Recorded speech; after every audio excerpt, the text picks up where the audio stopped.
This past week has been very difficult to focus on my goals, on to becoming an entrepreneur. My mind was it was split between working my butt off and also being a dad that was full of optimism, but inside nothing but fear. Generally, when I work, I like to think about work all the time, and so I'm always coming up with ideas, figuring out how to improve things that need to be worked on, things that need to be improved, things that needs to be changed, things that my staff needs to learn so that they can continue to grow.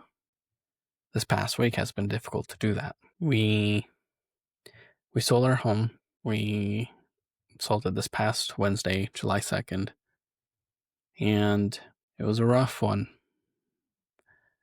The night before, July 1st, we were scrambling to get everything moved out. We had so many great friends and family members that, well, we consider them family members. We had great people help us to do all the moving with us, and I stayed up till 2 in the morning. And the wife, she stayed up till 5 in the morning, making sure that things got moved and placed in the right spot. I only had 4 hours of sleep that night and had to get up early and move the rest of the items into a storage unit. Our goal was to get everything moved out. We said goodbye to our home as a family, and that was one of the hardest things I've had to go through, one of the hardest things I had to witness. I don't like showing a lot of emotions to my family, and I think I get that from my own family growing up, where we just try not to show our emotions. And so I like to pretend that I'm always the strong one, and so I don't showcase those emotions. But as we were saying goodbye to that home, all the memories just came back in my mind of all the things that we did in that house, all the good, all the bad, all the ugly. And saying goodbyes was really tough. It was really tough. The best thing about goodbyes is that there's always a new beginning. And so we ended up selling our home, and we gave it to someone that is just starting out as a family, almost the same time frame that me and the wife started out with our firstborn, almost the same timeline.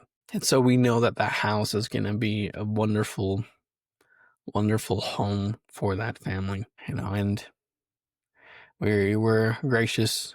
We were blessed enough to move in with our in-laws, to my in-laws, to the wife's parents, until we were able to purchase a home. So what's weird about all this experience is that we don't have a home. We don't have a home to go to yet. As a dad, I almost feel like a failure for not providing a great home, an adequate home. When you hear about stories of entrepreneurs of making these big old sacrifices and somehow they make it to the very top and they become so successful, and they tell you that it was probably one of the hardest times of their life and all that. And I've been hearing and reading about the stories, and I didn't think it would hurt this much, actually. I didn't think it hurt my pride where I failed as a provider in my eyes, or my family doesn't have a house. Yeah, we're in the process of buying a house, but right now I'm still working.